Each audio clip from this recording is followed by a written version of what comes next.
hope you guess my name. What's puzzling you is the nature of my game. Pleased to meet you, I hope you guess my name. But what's puzzling you is the nature of my game.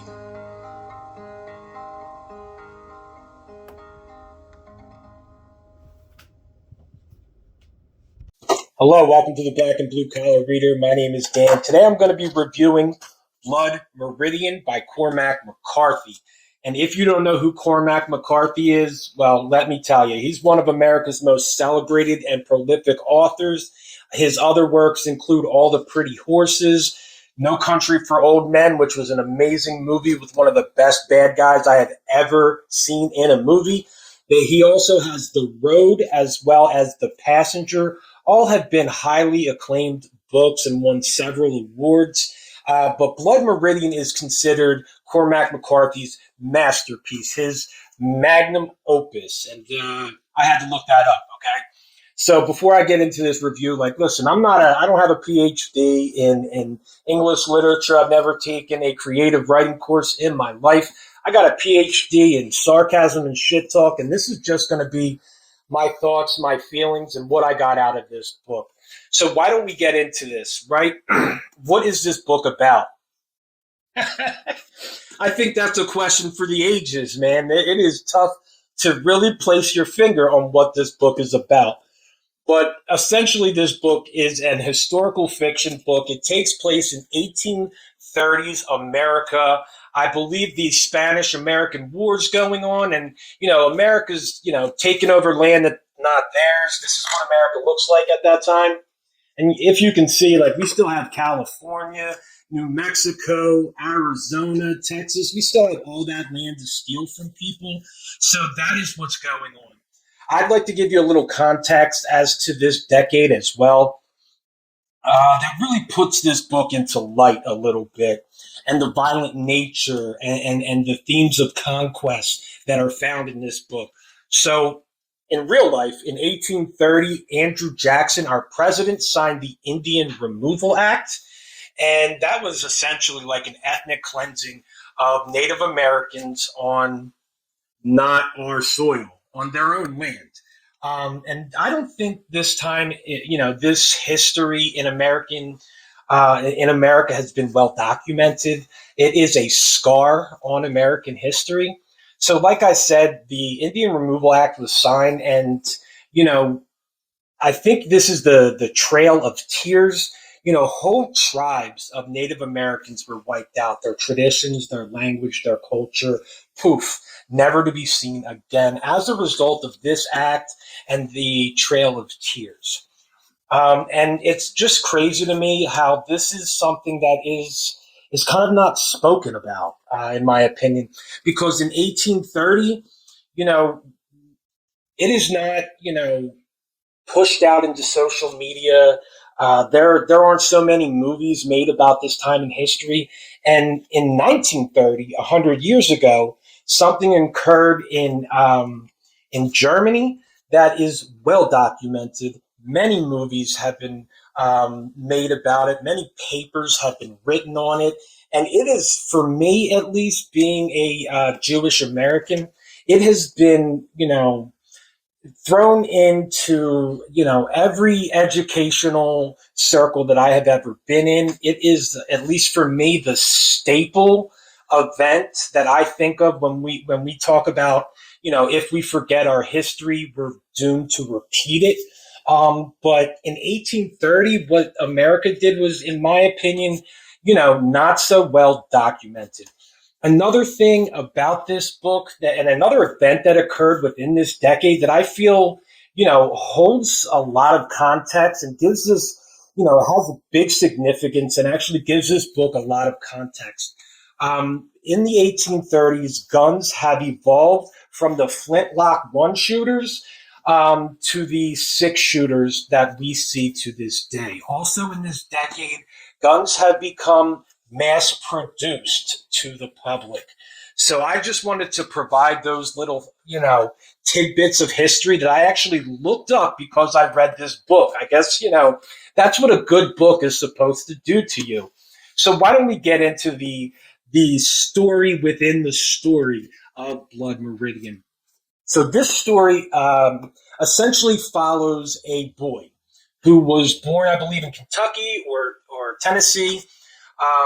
His mother died in childbirth. His father never mentioned his mother's name. His father was abusive, so the kid takes off. I'm sorry, the boy takes off and becomes the kid. And the kid ends up, traveling around and meeting up with a scalping crew. In this scalping crew, which was led by a General Glanton, this is an actual scalping crew in history. The gentleman's name was, I believe, Joel Glanton. This is an actual historic figure in this time, but this is obviously a fictional reenaction of what occurred within this scalping crew. Also, the next character that the kid runs into in this band of heathens is one of the most iconic characters that anybody has ever written about, in my opinion, that I have ever read about, who is Judge Holden. And Judge Holden was an actual character in 1830s, but this is loosely based on his character. Judge Holden is a tall albino with no hair, no eyebrows, no nothing. He is a savant in everything that he does. He has these sermons where he speaks biblically and philosophically, and everything that the judge, anything that came out of the judge's mouth, like I had to underline. There is not a character in any book that I underlined every sentence that they said in the book other than Judge Holden, because what he said was dense, it was deep, it was philosophical, and I'm still thinking about it, and I finished this book a week ago. All his lines, his dialogue was phenomenal. These lines are some of the best lines I have ever read in a book. We also get another character, Toadvine, an ex-priest Tobin, and a few other characters that are in this Glanton gang, and they proceed to, go through Mexico and collect scalps for money. However, they're supposed to collect Apache Indian scalps, who were typically a more violent band of Native Americans. However, the Glanton gang didn't care whether you were a violent Native American or if you were a peaceful Native American. They collected your scalp. Anyway, as a matter of fact, they didn't care if you were a Mexican citizen. If you looked like you could have been a scalp for them to get paid on, they collected it. And this story was very violent. It was very bloody. The language was very strong, and it definitely hits a few nerves. Matter of fact, this is weird. The violence actually in this was definitely, it definitely hit feelings in me, but there's a word that was used in this book excessively that actually brought more anger and reactions from me, and that was the N word. And like I said, it was used a lot in this book. And it's crazy that I didn't care, the violence didn't make me cringe, but that word did. It's probably because I'm a product of American society and I'm, immune to violence that I, had grown up seeing on TV, on the news, in social media. So, that could be another theme about this book here. And he essentially does not flesh some of these characters out because he doesn't want you, he wants you to disassociate yourself with them and their violent ways. So let me talk about the writing. It is beautiful. There are tonal shifts where we are talking about a mountain range with flowers and animals and the wind and the birds, and all of a sudden, boom, there's a dude and a bear has him hanging out of his maw and ripping him apart. So the tonal shifts are very abrupt and they happen constantly. You could be in a peaceful scene 1 second and 2 seconds later, all hell is breaking loose. The prose were absolutely beautiful. I could learn so much just by rereading this book and rereading this man's prose over and over and over again. However, the story can be very disconnected. And that I believe is because of his style. From what I've read about McCarthy, he is an advocate of the less said, the better.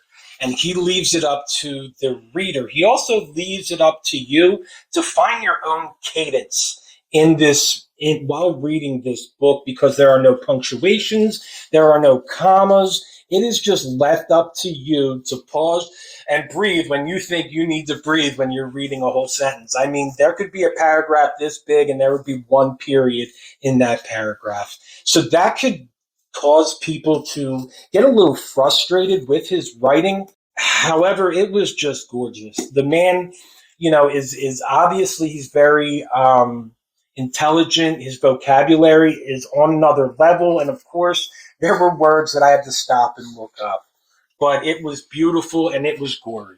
So let's talk about the world building. And like I just said about his writing, it was beautiful. And I've also mentioned, that violence and death are a big part of this book. So even the landscape had death and violence was just seeping across the landscape. We were walking over, bones of dead animals. We were rolling by, a tree with hanging body parts, and it was very it this it seemed like the land was death itself, and it seems like death just followed this crew throughout the book. Now, one of the things I first started to think about, there's a scene in this book where, Judge Holden enters a town and he buys a bunch of six-shooter pistols, which are essentially weapons of mass destruction in this time, because nobody was able to compete with these guns when the Glantons went out on their scalping patrols, or whoever they killed. They had no problem killing anybody with these weapons. I really, when he bought these, I got this feeling in my head that I just kept singing, the Rolling Stones, "Pleased to meet you. Won't you guess my name?" And I could see how the judge is viewed as the devil in this book. And it seems like he was there at a point in history where, these guns were just kind of hitting the market, and he was leading these men to commit these heinous acts and these atrocities, and he was setting it all up. He was also setting it up in other ways. The judge being viewed as a devil, he played the fiddle, and the devil went down to Georgia. There's so many written works where the devil is a fiddle player. And, I saw him as the devil as well, but I also saw the Glanton gang as like the four horsemen of the apocalypse, because death just followed this crew. Pestilence, conquest, and war. These are big themes in this book. So let me, I guess, talk about these characters. The two characters I want to discuss are going to be the kid and Judge Holden. So many people view the kid as good, even though he didn't do too many good things. But the kid, if you read this book, he was the only one who actually had a heart and did nice things for certain people throughout his travels. And the judge, who many people view as evil. I believe the kid really could have used more development. Because for me, he was really in the background a lot of this book. I think that's probably one of my negatives of this book, was was us not really getting more into the mind of the kid. And essentially, he was the one telling this story. So let's get in to Judge Holden. Judge Holden's whole view about men is that we are essentially violent beings, and that is what makes us human, that we want to war, that war is the ultimate game, and that war is God, is the blood life of a human. And you can see throughout the book with the actions that are going on, and we are bound to conquer others and submit our will onto the weaker of people.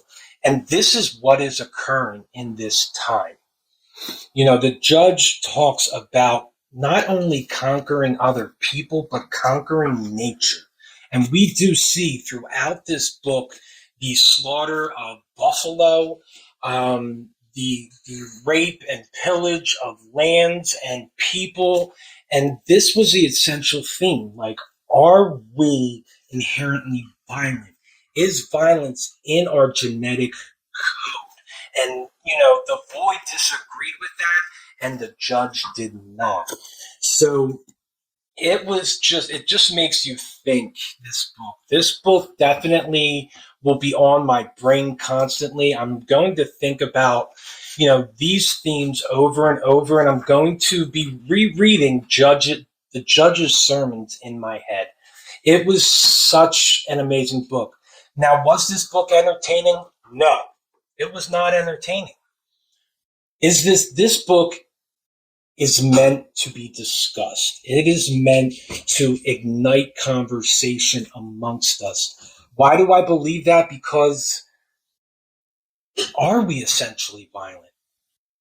Have we overcome that urge to overtake others that are weaker than us and overtake, other lands and nature? And I believe that we have not. You know, this is our history, and it is a continuing cycle. He has a quote in here that I just love, and I'm just going to try to find it and I'll read it for you. This was one of my favorite lines in this book, and there are many, many lines like this that just spew out of the judge's maw, and it's phenomenal.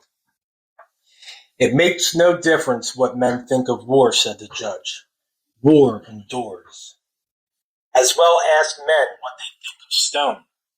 War was always here. Before man was, war waited for him. The ultimate trade awaiting its ultimate practitioner.